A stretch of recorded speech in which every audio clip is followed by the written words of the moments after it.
What's up? It's Elaine. I'm back again after 8 months on hiatus. I'm back with another bag review.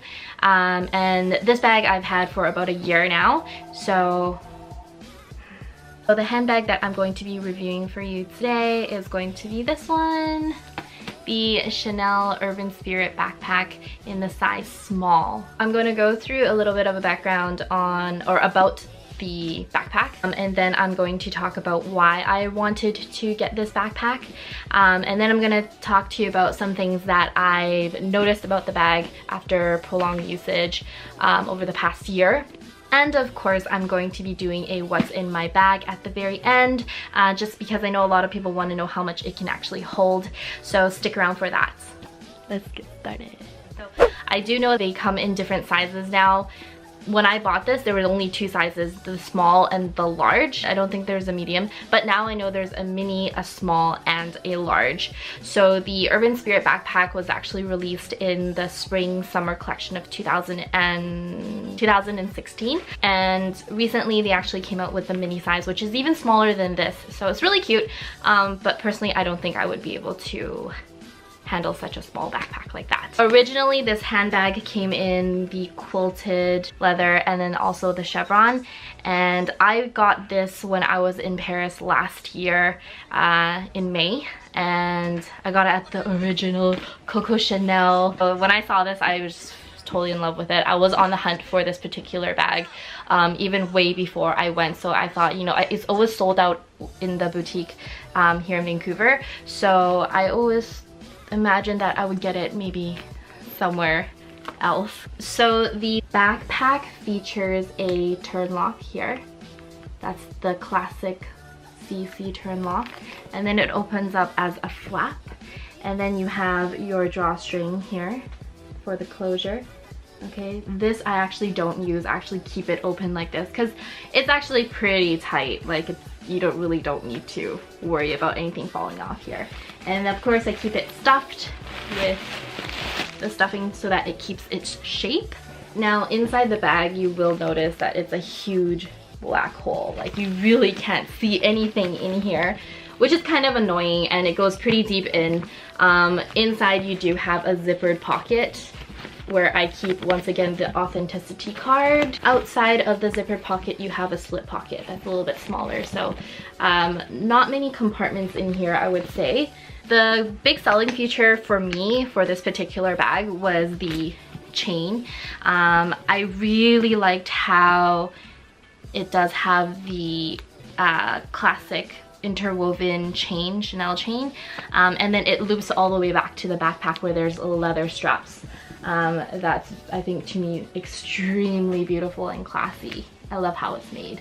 And of course, on the back here, we have one last pocket here. This measures about 6.5 inches by 3.5 inches this way. You can't really fit much in there, maybe some cards for easy access, or you can even put your cell phone if it's small enough. I mean, I have the iPhone XS Max and you can barely fit, like, I have to fit it up this way. On the bottom of the bag, the chevron pattern continues, and then over here on the back, so you have your adjustable straps. So there are 5 hole settings for you to adjust to what you prefer, and I love how Chanel has their attention to detail. I don't know if you can see it, but it says Chanel here. The reasons why I decided to buy this bag, of course, I was on that backpack craze, and I still kind of am. I'm always on the hunt for a beautiful backpack, but I think I've remedied that already with all the backpacks that I purchased. And if you watched my previous video on the Chloe backpack review, yeah, that was during that whole phase of me trying to find the perfect backpack. So I came across this, and this is, I by far prefer this over the Chloe Faye backpack. So if you wanted to watch my review on that one, please, I'll link it somewhere. I don't know how to do that, but I will try and figure it out for you guys. So aside from just wanting a backpack, I wanted something that was super classy, something that you can dress up or down. And once again, I'm going to reiterate how much I loved this chain detail. Now I will go into a little bit of a rant about this, and I think a lot of people are kind of in the same boat as me who own this backpack, so I'll get into that a little bit later and how I kind of fixed that problem. So for reference, I am a 5'4". I felt like the large was just way too big on me. I mean, I tried it on and it made me look super tiny. It looked like I was just like a turtle walking around. And then I found the small, and I think that this size is just adorable and it's perfect for my everyday need. I usually don't carry that much stuff with me to begin with, so this size just was perfect for me. A couple of things I did notice about this backpack that I wanted to point out. Number one, it's extremely durable. I mean, once again, I've had it for a whole year. I don't use it as much as I would like to, just because I feel like this is not a work bag, more like in going out, kind of running your errands kind of bag. So whenever I have the chance and I'm not working, I will bring this out with me. I didn't mention, but this is actually in the calfskin leather. And I don't know, once you feel it, you feel like, oh my gosh, it feels like it's gonna scratch super easily, but it's super durable. And I haven't had any scratches on this whatsoever. I've brought this onto the airplane with me. I've put it under my seat. Feet are like kind of kicking around it, and totally nothing is scratched on here. And I understand there are some people who they're like, you know, you spend so much money on a handbag, you should definitely take care of it, and go through whatever measure it takes to like maybe even put it in the dust bag when you put it under your seat on the airplane. But for me, I mean, like, yes, I like to enjoy my handbags. I don't baby my handbags, but then again, I don't throw them around. So I'm kind of like in between.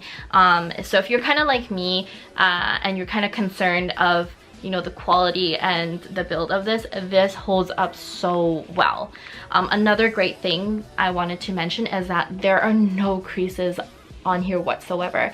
And before I bought this bag, I did a lot of research. I even looked into pre-owned handbags or pre-loved handbags, and I noticed a lot of creasing down here, especially.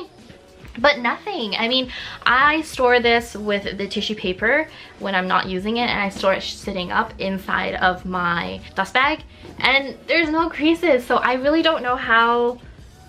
Maybe it's just because of the structure of it, like because it's chevron and it's calfskin. I really don't know, but yeah, there have been no creasing on the front whatsoever, and I'm pretty impressed with that. However, I will mention that there is creasing on the back. I think you can see that line there. That's the creasing from when you open and close the bag. So you can definitely see that, right? And this is inevitable. Like, it's gonna happen, unfortunately. I don't think there's any way to prevent it. I did notice yesterday when I was looking at my bag and inspecting it that there's a little crease on the bottom here. I don't know what it's from.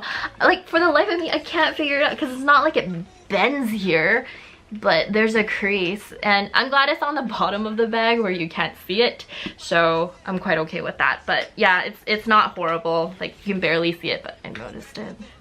I know a lot of people complain about the fact that when the bag is empty, it's really hard to close and turn the lock, but I haven't had any issues with that. Like, to me, I'm totally okay with pressing it down and locking it. In regards to the inside of the flap, I did notice that there's a lot of dust that can get stuck in the little crevice over here. It's hard to get out, to be honest. Like, you kind of have to blow on it. I don't really want to use those spray air can things because I don't know what comes out of that. Is it just air? Because it's like hella cold. One other thing that I find a little bit annoying about this backpack is the fact that this chain, when you try to put it on your back, you have to kind of pull it and make sure that it's even on each side before you can properly put it on. I guess you can be really careful, and what I do is I keep it pretty much even on each end, and then I swing it to the back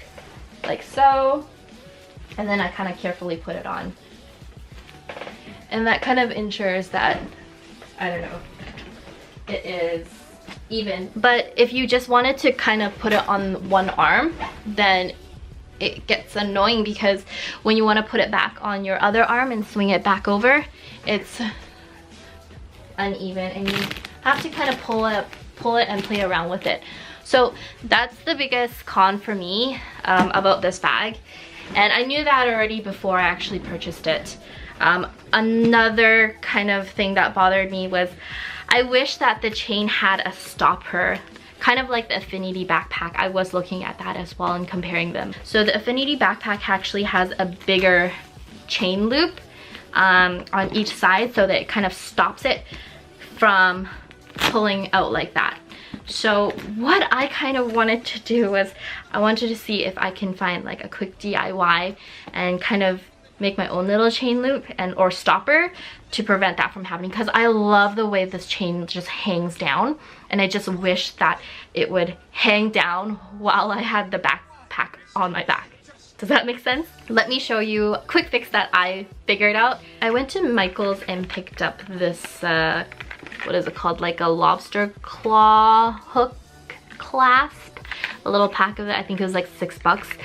It comes in a pack of 4, so I took 2 of them because I have this silver hardware, so I wanted to kind of match that. What I did was I counted how many chains I wanted to go up and to make it even, so I counted I think 5. 1, 2, 3, 4, 5.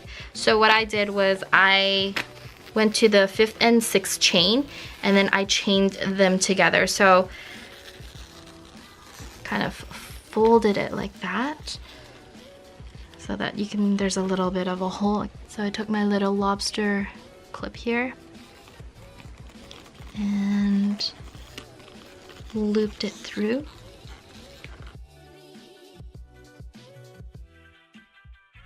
The reason why I want to link 2 together, because it feels like it's a little bit more secure that way, rather than just looping it once. There you go. So that's 1. And I'm going to do the same for the other side. So let's count. So 1, 2, 3, 4, and 5. We can make it 5 and 6. So these 2, I am going to link together.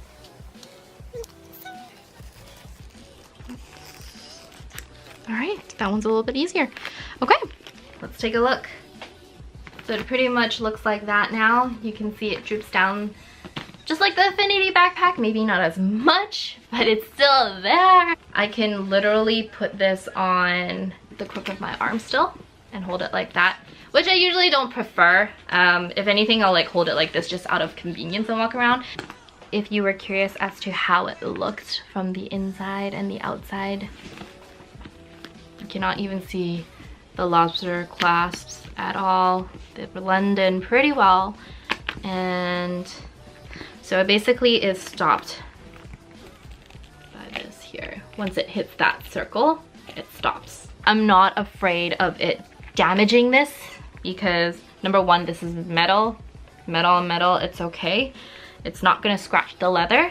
I feel pretty good about this. These still get tangled, by the way, which is kind of annoying.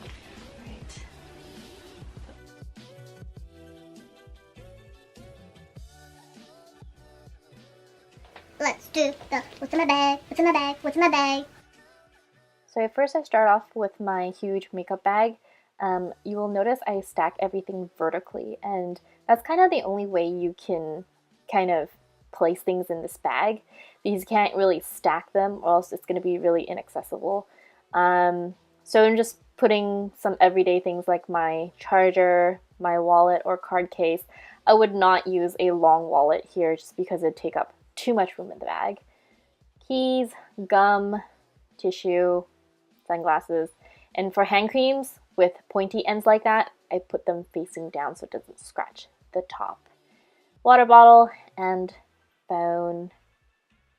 As you can see, I'm having trouble kind of closing it. Sometimes you just kind of have to move things around to make it fit. So in summary, would I recommend you getting this handbag if you've been eyeing it for the longest time and are on the fence? If you have the means to do it, yes, definitely go for it. It's a really beautiful, timeless, and classic bag. It goes with everything. You can dress it up, you can dress it down. It'll hold all your essentials, but don't count on this to be like your travel bag. That's probably the only thing that's a little bit deceiving about this little guy, is that it looks like it can hold a lot, but it really can't, as you can see from the what's in my bag video. overall, I love this bag. I don't think I would ever get rid of it. It's gonna stay in my collection forever, and I love it so much. So thank you very much for sticking around to the end of this video. I hope it was kind of informative for you. And if you have any questions, please feel free to ask them below. I read every single comment and I try to reply. Alright, thank you so much for watching my video. If you liked this video or any of my other videos, please don't forget to like and subscribe down below. And I hope I can make more videos like this with good content. So please give me ideas. I'm down. Just let me know. Okay, bye.